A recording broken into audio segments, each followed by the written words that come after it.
start the recording. Good. Hello and welcome to another one of our virtual book events. Sorry about the reflection of my glasses.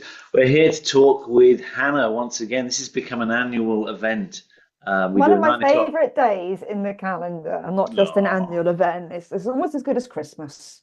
So today's the day before publishing of this beautiful looking book, which uh, The Lone Husky. I'm reading it back to front right now, and so many of you will have pre-ordered. We've had so many orders. Honestly, we pre-ordered. We've got 1,000 of them, and I think there's only about 80 left. So Wow.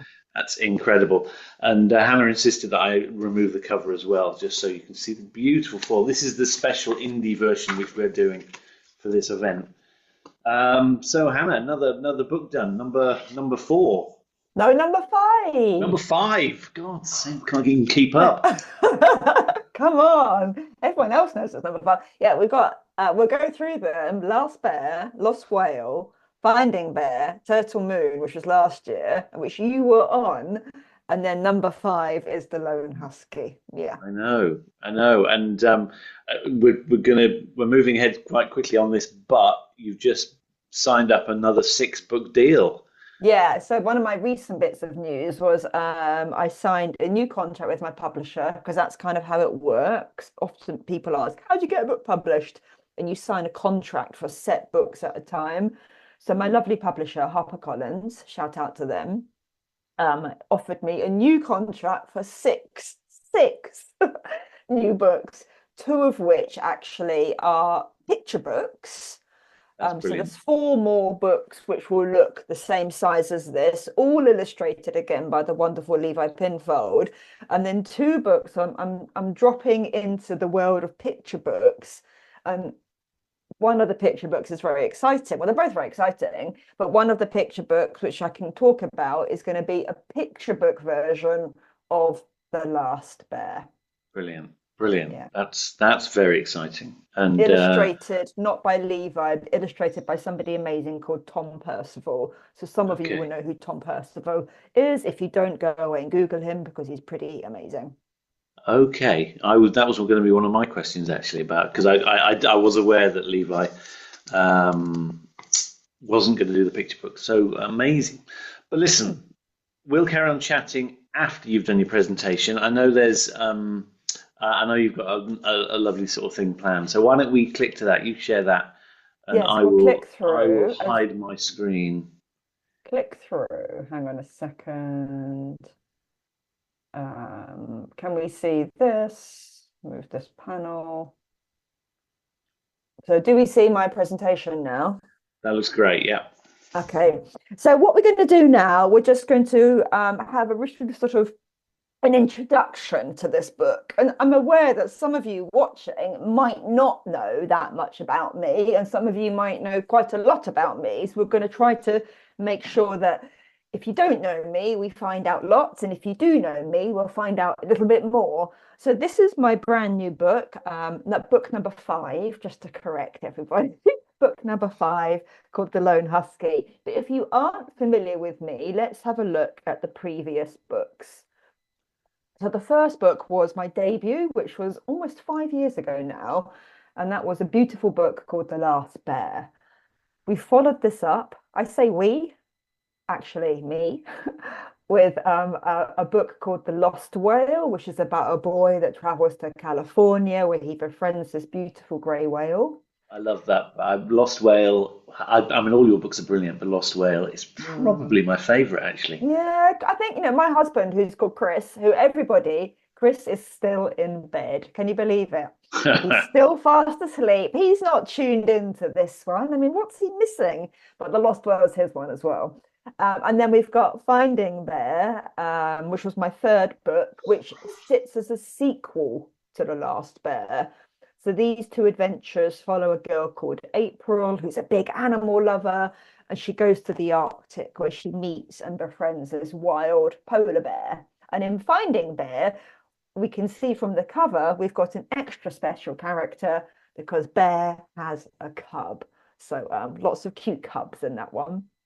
Last year's book was a lovely book called Turtle Moon, which is another standalone.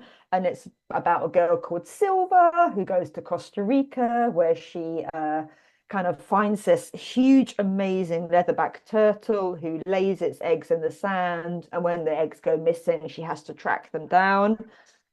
But the book we're really talking about today, and which you might have guessed, is obviously my new book, The Lone Husky. So we're going to talk about predominantly about this one, but all of the books have one major thing in common, and that's not just being written by me, it's that they're all about animals because I am one of the world's biggest animal lovers. And so they always say in writing, write about what you love. And so for me, I'm going to write about animals. The Lone Husky, one of the questions which Ben might have asked, or you might be asking, is where does the Lone Husky sit with my other books? So the Lone Husky it features April Wood, who is the hero or heroine of The Last Bear and Finding Bear. So it's kind of a continuation of that story. And if you look very closely at the cover, if you're a fan of Bear, you can see that Bear also appears in The Lone Husky. But the story also acts as this amazing standalone because it sets us off on a new adventure because we meet this pretty awesome husky called Blaze. Yes, I like calling my animals names beginning with B for some reason. So Blaze. So Blaze is our new star. We're going to find out about how incredible huskies are today.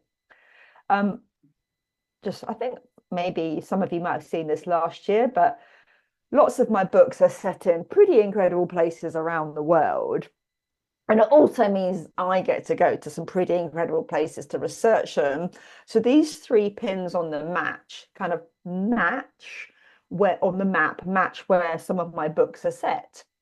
So the top pin, if we go back to that, I don't have a cursor, but the very top pin at the top of the globe corresponds to my Arctic book. So that's The Last Bear, Finding Bear, and The Lone Husky. The pin in the middle is the one that matches to The Lost Whale because that's on the ocean. And then the pin at the bottom is the one that matches to Turtle Moon. So we're going to visit them. Let's go on a journey, an adventure. I like my books to take you on adventures. So here's some real life settings of The Last Bear. That's the real life Bear Island where the book's set. Some intrepid people on the boat. Can you see them? I bet it's a bit cold there. And then we've got just a really great polar bear for you. He's going to look at the screen in a minute. And when he looks at the screen, I want you to give him a wave wherever you are in your classroom. Give him a wave. It's coming. It's coming. He wants to check you out. He can smell you. Here he comes. Give him a wave. Hey. Yeah, I bet polar bears have an amazing sense of smell, actually. There he goes again. So he can probably smell you all the way from the Arctic. Finding Bear was set in the Arctic again in this place called Svalbard, which is a group of islands very close to the North Pole. And this is it. It's so sort of pure. Nothing grows there really. It's just ice and snow and glaciers. And like I said, this has one extra ingredient that The Last Bear didn't have. And that's cute polar bear cubs. Look at that. There's Mum Bear. Anyway, yeah, I love cute polar bear cubs, so I had to put them in the book. So that's that one. And then we had The Lost Whale. I'm just going to show you a couple of, here we go. If you like whales and dolphins, I meet lots of budding marine conservationists. I've been to bookshops this week signing copies of The Lone Husky, and I've met quite a few marine conservationists. So if you're one of those, then The Lost Whale is very much for you. And the book last year was Turtle Moon, and here we go. A bonus point if anyone can guess what this turtle is. There we go. It's the biggest turtle in the ocean, and it's the only turtle that doesn't have a hard back. Any guesses? Something back. Could it be a leatherback turtle? It is. It's the biggest ocean, biggest turtle. So then finally it brings us on to the Lone Husky. So the Lone Husky The story starts in Svalbard, which is that group of islands near the North Pole. And this is actually a picture of Svalbard. So you can see the kind of landscape that the book is set in. Now, I've chose this picture deliberately because it's in blues, and you'll notice that this cover has a blue cover. And you might be thinking, why is it a blue cover? Now, here's a little secret for you, because a lot of the book takes place in winter when there's no light at all, where it's the polar night. But in February, when the light starts to return to the Arctic, because in winter, there isn't even, sometimes the sun doesn't rise, but when the light returns to the Arctic in February time, we have something called the blue hour, because the light in the Arctic becomes very blue because the sun isn't quite over the horizon yet. So that's why the cover is in blue. And also, Blaze was originally going to be called Blue, but we changed it to Blaze. Anyway, so here's some dog legs across Svalbard. And then, so I want you to visualize Blaze. So Blaze is what we call a purebred Siberian Husky. And this April meets him pretty much at the start of the book because her friend Hedda, this wizened, slightly grumpy woman who runs a dog yard, who features in the previous books, has picked up Blaze from a different dog yard.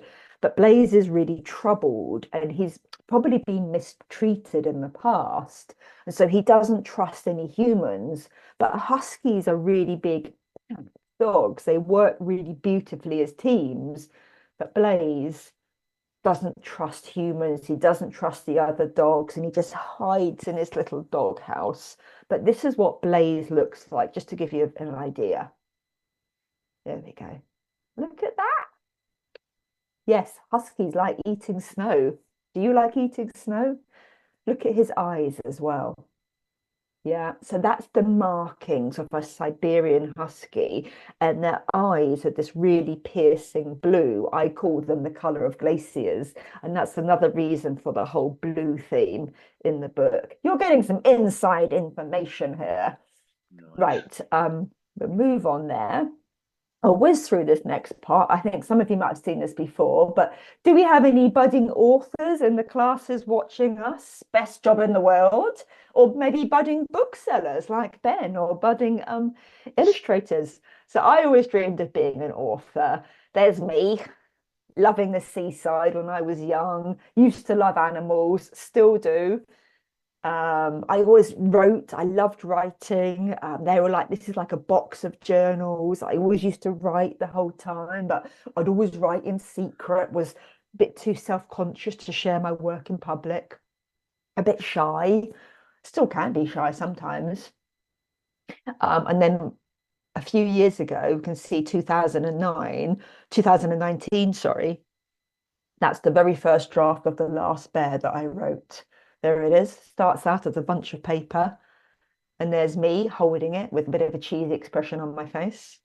And there's me writing it. That's a glass of orange juice, everybody. I'd just like to point out. Yeah, whatever. Right. But the good thing is, like, even though I was really shy, and I imagine there's quite a few of you watching who also feel the way that I used to do, like quite shy and a bit like, well, how can anything really great happen to me? Because I didn't like to used to speak up. I'm afraid of getting laughed at, all those kind of things. Those little things that can hold you back sometimes. Very sensitive. But the good news is, oh, few dreams can come true. And so, look, The Last Bear went on to do really well. It won a couple of really amazing awards, the Waterstones and the Blue Peter, me on TV. Um, this is an update from last year and a very exciting update. So we've now sold over 1 million copies of my books around the world. Round of applause to me. Thank you very Very good, much. very good. Well done. And then the other exciting bit, which some of you might know about, and some of you might not know about this yet, but The Last Bear is also going to be made into a movie. And I've announced some very exciting news recently, because if you know the film Paddington, the the distributors, producers of that film is somebody called Studio Canal. And they're a lovely big studio based in Europe, and they have come on board to finance and distribute The Last Bear. And casting is actually happening at the moment. I don't know who's going to be April. I don't know who's going to be Dad, but I think Ben might be auditioning for the role of Bear. It's going to have to be a question though. Who plays? Who would you like? Who do you think could play? Well, certainly the dad. I mean, April's probably going to be an unknown actor, I Yeah, should I think. imagine. Yeah. Yeah. The Wow. dad, I think somebody, I don't know really. I think it could be anything. You could choose somebody quite scholarly and academic, like Benedict Cumberbatch, or you could go for someone who's kind of, sort of a bit more rugged. I think it could go anyway, but I don't know. I don't know yet. And I don't have any names, but I imagine whoever it's going to be is going to be pretty amazing. Mm. So that's Oh. that's exciting news. But so one of the other great things I love about writing is kind of being an adventurer. So just some brief pictures of some of the places I've been. There's me whale watching. That was me actually in Svalbard a few years ago. Look at my hair, I look awful. But look, I'm next to the polar bear warning sign. Imagine having that at the end of your road. That's me in front of one of these massive glaciers in Svalbard. It was cold, but this is actually the coldest place I've ever been. So, as research for the lone husky, I realized, you know what, Hannah? I know about huskies, but I actually don't know what it's like to be a musher. A musher is someone who directs the sled and stands on the sled. And I don't know what it's like to look after my own team of 8 dogs. And in the Lone Husky, what April does, she has to sort of slowly win Blaze's trust. And then she accidentally, because this is April, takes part or volunteers to take part into this really long distance dog sled race, which covers over 500 kilometers and it covers 5 days. And she's going to be competing against these really expert mushers. So I thought, I need to research what it's like to be a musher. So this is me and my husband Chris, the Chris who's still in bed, everybody, on the husky dog trip that we took earlier this year.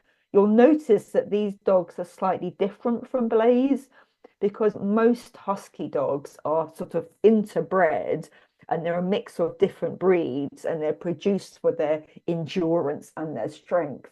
But that's what makes Blaze so special because he's beautiful and he stands out. But these are some of the gorgeous dogs that we met. And this is us real life dog mushing. This is setting off. And then I'm going to go to this one because this is us. There's no sound here because you don't need the sound because it really was as silent as snow.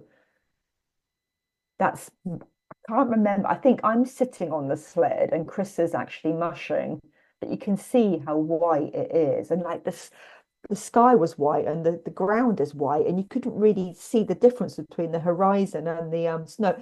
It was just so beautiful, but it was also really cold. But it was amazing. And I got to be like a real life musher, mushing for hours each day. Um, so I thought maybe before we kind of move on, you could have a turn to dog sled. But I don't know how this is going to work, but I'm going to show you. So the musher stands at the back of the sled and they hold on to this kind of bar and they position their feet on these two metal railings, which glide over the snow. And we have to keep our foot pressed on the like a foot brake because the dogs are so eager to get going. But the first command, which maybe we can have a practice, is it's just the mush. We can shout out mush, and then the dogs start to go, and then they start to race off, and you're holding on. And the next command is like I would pronounce it like oh, and that's then to turn right. But when you turn right on the sled, you've got to lean to the left. Otherwise, you're going to topple over. So you've got to lean to the left a little bit to keep the balance. And then we've got G, which is to go left. So we lean the other way. And the dogs know these commands. They know they're trained to follow these commands. And then, whoa, we want to stop. So that's a quick, very quick, basic how to mush your own sled. But if you read, or when you read The Lone Husky, you will be in April's footsteps and you'll be mushing along with her for the whole of the 5 days of the race with this amazing Blaze as part of your team. There we go. Um, I'm going to save the reading until the end just to see whether we've got time. But these are some of the amazing illustrations from the book. We see Blaze, we see the race, and then we see a moment with Blaze and the wonderful bear. But what I wanted to do before we go on to the questions is a quick quiz. So Ben's going to join in. So going for gold. Da, da, da. Let's get ourselves ready. These are different questions. Most of the questions are different from last year. So if you played this quiz before, most of them are going to be different. But here's a chance. Right. So my books have been translated into 28 languages. Can you guess these five? So we'll start with the one which is a translation of Finding Bear. Do we have any guesses in the chat box, or what do we think? Well, and what do we think? Gosh, yeah. Ooh, there's some. We're getting Dutch, German. Sorry. Remember, it's the first book on the left, guys. You're looking at. So someone's First gone book on out. the left. Somebody said Dutch and German. I'm going to give you the answer because actually, whoever said Dutch, well done. It's the right answer. But German was very close as well, but it's Dutch. Now, Cheers. the next one, which is the Lost Whale, where it says Hannah Goldova and Stratena. I can't pronounce it. Where do we think this country is? What do we think? Well, let's It's a see what tricky people are one. saying. Tricky. Polish. Not Polish, but it's Um, close. Well, is it close? I don't know. Russian. Hmm. Oh, Czech. I'm going to tell you. Ready? Go for it. Slovakian. Wow. That was hard. Hard, guys. That is a hard one. Now, the one in the middle, we can see this is quite a distinctive one. And the big clue is that bear, the polar bear, is back, what we would think as back to front. But in this language, they read their books from right to left. What do we think it is? What do we think? We're getting lots of Arabic and Farsi. That's very good. Okay, we're going to go Arabic. Correct. Well done if you said that. And then we've got Rio e la Belen Perdu. As you can see, this is a translation of The Lost Whale, and they've slightly altered the title because the translation reads as Rio and the Lost Whale, whereas in English it's just The Lost Whale. What do we think that one is? Gosh, we're getting a lot of Italian, French, Spanish, and Portuguese. Well, if you said French, you're absolutely right. And then we've got the final one. And in this country, Sonai, which is East Europe, straddles Asia, maybe. What do we think this one is? Right, let me get to. We're getting a Turkish, Japanese, Turkish. Okay. I'm going to tell you because the answer is Turkish. Well done. Well done if you got any of those right. And these are just some of the languages that I've been translated into. I haven't translated them myself. Okay, somebody else translates them. Now on to some pretty cool husky facts.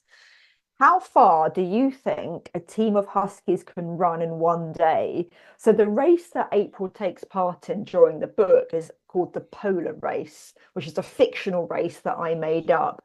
But how far do you think a team can run? Who thinks 10 miles? Who thinks 50 miles? And who thinks 100 miles? We're getting a few B's, no A's, a few B's, and lots of C's. Well, I think you're all pretty amazing because, yes, just like the husky dogs, who are also amazing, they can run more than 100 miles in one day. Amazing. So that is pretty incredible. Maybe whatever school you're at, maybe afterwards you could kind of work out how far 100 miles is from you, the nearest big city, then you'll get an idea of how far away it is. So why do huskies howl? Oh, is it to talk to the other animals? Is it because they're bored or anxious? Is it to tell their humans they're a bit peckish? Is it to alert the rest of their team to danger? Or could it be all of the above? Huskies are very vocal. They actually prefer to howl rather than bark. And they're kind of, even when they're running, they're kind of like pretty vocal. But before they start running, they are so noisy. What do we think? Getting a few E's, A's, D's. Yeah, a real mishmash. This is a tough question, this. Well, all of the above. Right. Their howl has lots of different functions, you know. So I suppose as humans, we have to kind of learn how to interpret that howl, which is something that April obviously does very well because she gets to know her team incredibly well, especially Blaze. And then it gets pretty cold in the Arctic, as you can see from that picture from me earlier. I literally had frost on my eyebrow. My face probably weathered 100 years in one day. But how cold can huskies comfortably run? -10, -30, or as cold as -50? What do we think? Gosh. 50 is very cold, isn't it? We're 50 is, getting 50 B's, is jolly cold, yeah. B's and C's primarily. I would say B myself, but I'm not. A lot of B's. Let's have a look, because I think, there we go, it's actually Wow. -50. I know. They have like this double coated fur. It's like insulated. And also something about the pads in their feet is also insulated as well. Huskies really aren't the kind of dog that wants to lie in front of the warm fire. They live outdoors in the Arctic. You know, they're just sort of bred for it. That's what they prefer. They love it. Yeah. So yeah, they Gosh. can run. That yeah. But they need snacks, obviously, as well, because they need lots of protein to keep them going. Yeah. And then huskies pull a sled. So when me and Chris were sledding, it was me and Chris on the back, just us two and a little backpack that we had. But they can actually pull quite a heavy load. But how heavy a load? So true or false? Huskies can pull a sled across the slough, which is loaded with the equivalent of a small car. True or false? Yeah, I think we're getting lots of truths here. Yeah. And they can do it for miles. Yeah, so now we're getting an idea of just how incredible huskies are. They're strong. They can run for miles and miles and miles. They can endure like really incredibly cold temperatures. And the other really great thing about huskies is that they prefer to work together as a team. They much prefer to be part of a pack. And that's kind of part of Blaze's journey, becoming part of the team. Brilliant. So this is a nice question. If you were a character in a Hannah Gold book, which adventure do you think would suit you best? So what would you prefer if you were like one of the characters? Would you prefer to be sledding across the Arctic with huskies and polar bears? Mm. Would you like to come face to face with dolphins and whales? Would you prefer to explore moonlight beaches and, look after some turtle nests? Yeah. Or maybe you want all of the above, because why pick just one? What would you prefer, Yeah. Ben? I'm going to go with the beach. Yeah, yeah, yeah. Yeah, moonlight I beaches, why think not? Yeah. the idea of swimming with dolphins and whales gives me the heebie-jeebies, Oh, actually. really? And I like being warm, frankly. So Yeah. yeah, beaches and turtleness. I think they're But all incredible because I feel like really privileged to have done most of this. I do think there's something really special about the Arctic for me, but what did brilliant. everyone else pick? Let's have a what do Well, you we're getting a real mishmash. B's and C's and D's. mm, All the adventurous ones are saying all of the above. yeah. There's a lot of those. There's no right answer because it's you, isn't it? Everyone's different. So you might prefer, none of these. You might prefer to go to the moon. But if it were a Harry and Gold book, I've said, why pick just one? These are like a snapshot of the adventures that you could have. So Mm. yeah, that's what I love writing. I love writing about adventures and just taking my characters on these amazing journeys. Because sometimes we don't get to go to these places ourselves, but that's the really fantastic thing about books because they can take us there and we can live that experience. So I love that. I love that. And then just to finish, before we go on to our lovely questions, this is how to be a planet superhero, which I'm sure a lot of you are very passionate about and might have your own ideas. So the obvious one is be an Arctic superstar. You can adopt these tiny polar bears from the WWF or any animal. I get lots of classes adopting tigers or elephants or snow leopards, etc. You can also adopt a whale from the WDC, which is the World and Dolphin Conservation Charity. Always pick up litter, and don't drop litter in the first place. Don't be that person. Ooh. um, Plant wildflowers or create habitats, even if you don't necessarily have an outdoor space. Maybe you've got a window box, or you could do it at your school if you're lucky. We know the animals or the wildlife need the habitat. This is a new one. I think if you've got an animal at home, dog or a pet or a cat or a bunny, show them lots of love. When you go home tonight, give them an extra big cuddle and a kiss just from me, okay? Because they thrive on love. They need our love, and they're our responsibility. And then team up. So just like, one of Blaze's big journeys in the book is learning to be a team dog. And so that is the big thing. One of the messages we can take from this book is, how do we work stronger together rather than just as an individual? What difference could we all make as a class or a school or as a family to something that we care about? And normally it's a much bigger difference than if we're just doing it by ourselves. And that would be, there's one more thing to show you, but I'm going to show that in a second, because now it's your turn to ask questions. And teachers, there are teaching resources for all of my books on my website, and Lone Husky ones are coming soon. They're not there yet, but they will be uploaded very soon. And these are some of the places where you can follow me. And I also have a newsletter which you can sign up to by going to www.hannahgold. So that's pretty much it for me. So let's have time for some of your questions. I wanted to leave this up because, Ben, if one of the first questions you could ask would be about what I'm doing next, and then we can close this off. So, Hannah, what are you doing next? Everybody, because I know I'm going to get asked this question. So what book are you writing next? Some of you might know this, some of you might not. But the next book I have is coming out in March, and it deserves a countdown. So coming soon. Okay. 3. There we go.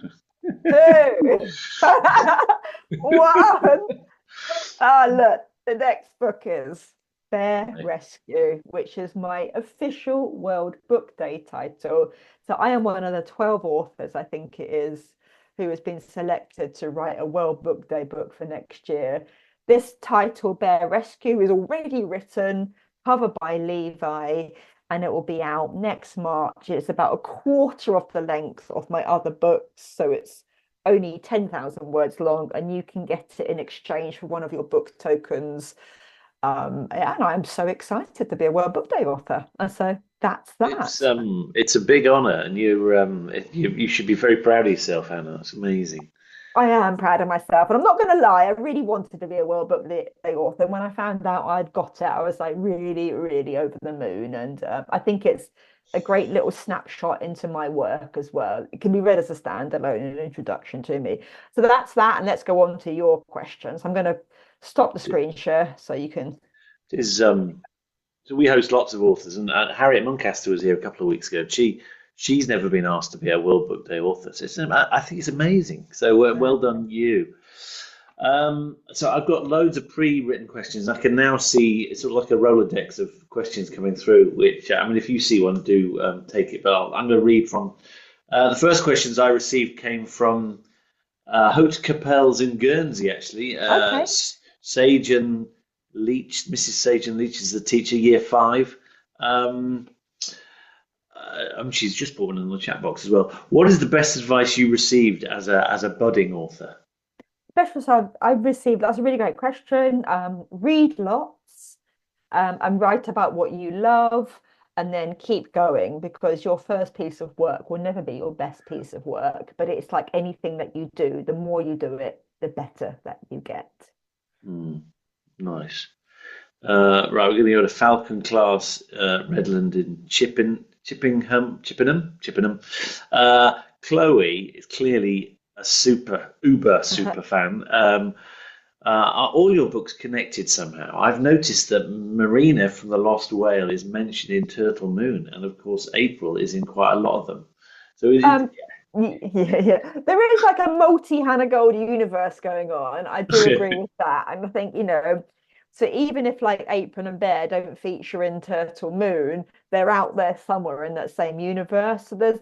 And you're very right to pick up on that tiny little mention of Rio and Marina in Turtle Moon. So there is a connection, even if sometimes it's a very subtle connection. I'd like to feature them all in the same book one day, which would be really fun. nice, nice. And I'm just there's a very funny little. I mean, I guess you've obviously got four more animal related books to now write, and so it's how you come up with that animal for each one. And we always have this debate every year. What's the next one? Yes, yeah. And Anwen from Falcon's Last Redland. Can you write about a snake? He says. If Yeah. if so, can you name it after him, Anwen? Oh. He loves snakes and wolves. There you go. That's his. Well, hopefully, if you like wolves, huskies are the next best thing. Yeah. Yeah.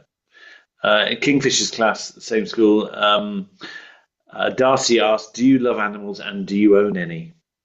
I do love animals, which is why I write about them. And the animal that we own at the moment is a tortoise called Arthur, who is due to go into hibernation any day soon. Can I just pick up one from here? I've got somebody, I don't know, when you put it in the chat blocks, please Go do for put it. your oh yeah, St. Michael's. Max, what was your favorite location to go to and finding inspiration about your books? Great question. Did where there is actually all of them. I love when me and Chris went Sleepy Chris went whale watching. That was incredible, Max. It was such a beautiful experience. But I think also going to Svalbard was amazing, and having the privilege to go to these places is just incredible to see them in real life. So I don't have a favorite place because they're all amazing. Yeah, yeah, yeah. Um, Burnott Field Primary School. That's year six. Mhm. It's a broader thing about how you decided in the end to write the Lone Husky. I mean, there's obviously so many lovely places and lovely animals to write about. This is a collective question from the whole classroom, actually. What inspired you to write the Lone Husky and the Arctic? I kind of I think I just really love April and Bear's story, and I have this really soft spot for the Arctic. And there was when I went to Svalbard a few years ago, we met this dog sledder then who had taken part in this big dog sled race called the Itarod, which is something which happens in America and Alaska. And he showed us a video of it. And I suppose some the seeds of that stayed in my mind. So when I decided I wanted to go back to April and Bear again, it was kind of like, you know what if I centered it around the race? And I've never written a race before in any of my books. It was something new. It was something new to challenge myself with, actually setting a third of the book over this kind of race parameters. So that was kind of why. Yeah. Do I Nice. draw the pictures? Says somebody. No, Levi Pinfold does. And then Lever. Egremont, just to answer a question from them, because there's a few of them. What's my favorite book that I've written so far? It's really difficult to say because I like all of them for different reasons. Yeah. Well, that same question came from Curry Revell Primary School in Somerset. So shout out to them. Um, Hallie Thatcher has put a question. What other animals do you? I mean, I know you want to keep it a secret and do a big reveal. Are there any particular animals you might want to cover in the next four, or is this too? You don't want to tell anyone, do you? No, I haven't started the next book because I am quite behind on my schedule, I'm not going to lie, but I do have the animal in mind and I have the location in mind. And Two Clues is not an Arctic book, so it's not a bear book, it's a standalone book, and it's an animal that I've been requested to do quite a lot. So Wow, I'm actually taking some inspiration from some of you. I get letters, you wow. see, from people saying, "Can you do write about?" And I said, "You know what? This Okay. is a really great animal. Let's write about them." Would it be wrong to now get people to guess now on? No, no, no, no, because then the chat box is going to be full of guesses. I'm going to go Yeah, to I'm gonna. another one. I'm I've just got picking up some. Sorry, go on, you go on, Ben. I've got one here. Outward Primary. Whilst you're looking, Outward Primary Academy, Park Hill in West Yorkshire. I trust you're all Leeds fans. Come on. We would like to know how long it takes you to write a book. So the process of one. Okay, Uh, yeah. Yeah, there's quite a few about them, aren't there? Process. So for me, I'm contracted to write one book a year, and the book is about 40,000 words, but my involvement is probably anything from 6 to 9 months. And that involves multiple different drafts. So I do a little bit of planning, I think about the characters, I come up with the setting, and then I have some ideas, and then I write a very rough first draft, and then that's edited multiple times until we get to this. And actually, whilst we were talking, I just wanted to share some news with you. My editor and my editor is one of my closest relationships with my publisher, and she is the first person that sees my book, and she's so good and she edits it beautifully. And then when I was writing this book, she was she's pregnant, and I've just had a message from her to say she's had the baby. So that's some oh, inside lovely news for you. breaking Um, news. and this is so cute. I can't share it, but he's a it's a boy. Oh, that's so and when you read the book, I don't want to give it away, but when you read the book, I want you to remember this conversation because my editor and I often have this kind of like really weird connection where something that happens in her life mirrors something that happens in the book. Brilliant. Brilliant. Let's do another sort of 4 or 5 questions. So let's pick one at random.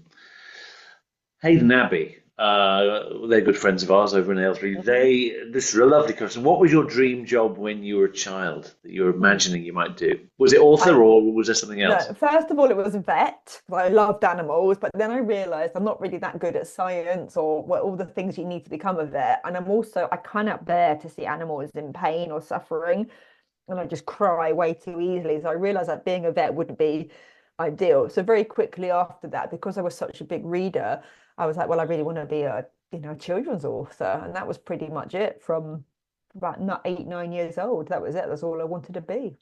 Yeah. Nice. My son is his girlfriend's a veterinary surgeon, and Mm, she is as soft as anything on animals, and mm. it's blessed. So she only has three-legged animals, so she's got a three-legged cat now. They've obviously had accidents and things, but Yeah. do you have a favorite? Loosely field of art. Have you actually got a favorite animal, a single breed No, or? I do really like all the animals, and I do believe that every animal has its part in this sort of the ecosystem. So even though like I don't really like spiders, for example, I never kill them because I don't think, they think that's right. But I do like all animals. I suppose more the fairy ones. Nice, nice. Very broad question from Loosely Fields. About your favorite author. I think that can have so many different layers to it. But as a child, now you're as an adult, as an author yourself, do you have different authors who are all in your kind of your loved Yeah, when I packet? was young, like I used to love all books about animals. There's a little book I've got, which is this one here, and it's called Mrs. Frisbee and the Rats of Nim. This is actually my childhood copy. We can see how old it is. I still think this book holds up today. And then more recently, my author inspiration has been the legend that is Michael Morpurgo. So, Mm. having been blessed to meet him a couple of times, he is a superb kind of human being. Yes. Well, you interviewed him for me actually. I did, yes, and he kind of literally spoke for 95% of the time, and I sat there like,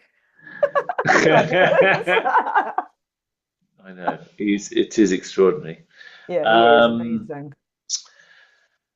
there's some good questions coming from Loosely Fields. Yeah, if you could have any pet, what would it be? I mean, I guess there's issues of welfare and you don't really want a Mm. polar bear in your house, do you? No, I mean, I think, like, for example, like, as I'm like an ambassador for this charity called the Whale and Dolphin Conservation Charity, and we believe that no dolphin or whale belongs in captivity. So I'm very keen that animals belong in the wild, and I know that zoos hold a conservation place, but animals need to be treated with respect and have the space and the habitat, and they're not just specimens for us to look at. So if I could have any pet, actually, you know what? I would really like a husky. Me and Chris, Sleepy Chris, we're thinking about getting and adopting one of these huskies. Lots of huskies end up in dog shelters because they're quite hard work, people realize. So we would Yeah. quite like to adopt our own husky. Yeah. And then we can just go dog sledding around town. You know, why take the car when you can go by dog sled? Mm. There's a St Michael's. I don't know which St Michael's. There's lots of St Michael's schools Yes. around the country. Mrs. Connell's class. Um, I think this is quite a technical question about your kind of the writing process and how your relationship with your editor is. Is it? Do you get disheartened when you're going through that editing process, having to strip No, stuff out? I love editing. You know, for me, I actually find that the blank page the hardest part about writing, having to open up and start from nothing. But actually, the editing process and having notes from Lucy, my editor, who's just had the baby, it's like, oh, phew, someone's kind of given me some advice. It's like never be afraid of getting feedback on your work because that really is the best way to improve. And what we want as human beings is to be the best version of ourselves, yeah. And as an author, I want my book to be the best version of me. And every day that you're at school, you want whatever you produce to be the best version. And if somebody can help you to become that best version, then absolutely say yes to it. Yeah. Brilliant. So just doing, I'm just reading the chat box. I didn't say hello to Sir Donald Bailey Academy. So, Oh, and no, I don't ever get. Once I got spotted on the street. That's a question from Altherston. Once I did by this girl. My cat's name. I no longer have a cat, but she was called Gremlin. And then, oh, then somebody's talking about the fox. I did actually have a story in a Roald Dahl anthology, which came out last year, and my story was about Fantastic Mr. Fox. So I've done a fox already. brilliant. Brilliant. Well, there have been a few shout outs for different animals. I'll list a few of them out, but there's been Mm, elephant, there's been fox, there's been eagle, there's been a number of them. But let's not no. put you on the spot. Listen, Mm, Hannah, let's draw a line under that. Thank you so much. We could have carried on for ages. There's mm. so many questions. The chat box is full. The Q&A box is full.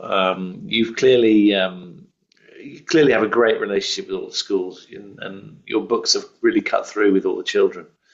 Now, and you know what? Like doing this event with you, Ben, and everybody watching, it is genuinely one of the highlights. And for me, 5 books in, not 4, I realize each book a changing relationship with my schools and the changing with the kids. Sometimes I see children who've coming back year after year, and now they're taller than me. And I realize that I do have, and I think this year, which is what I'm really focusing on, that I do feel like I have a really, really special bunch of readers, and that my readers are sensitive, kind, amazing people. And I am so grateful to all of you and all of you that go on to purchase a book or read the book. I really hope that you enjoy it and you get a lot of amazing adventures from it. But, you know, just a huge thank you for being part of my life and being part of my journey and being here today. Brilliant, brilliant. So Hannah, after this morning's events, she's heading down to Tring where we are, and spending the next 3 days with us. So she's got nearly 1,000 books to sign. Well, actually, it's 1,000 books to sign. Many of you have put orders in. I've obviously got to get those all fulfilled and out to all the schools. I'm conscious it's half term next week, so I'm slightly worried about how we send them and when. But anyway, that's a small And detail. also, I'll be in the bookshop tomorrow on publication day between 4 and 5. So if you're local to Tring and want to come meet me, yeah, is that Yeah, okay? I'm in the bookshop absolutely. between So four four and till five, so five. come say hello. After you've done the 3 schools tomorrow, you'll be in the Yeah, bookshop. yeah. 4 till 5. Listen, thank you so much to Hannah for being a legend, and thank you to all the schools who joined. You're also legends, and we'll see you for our next event. Yeah, thank you so much. And see you next year for the other animal. Cheers, then. See you. Bye. Bye bye, everyone. Bye. Bye.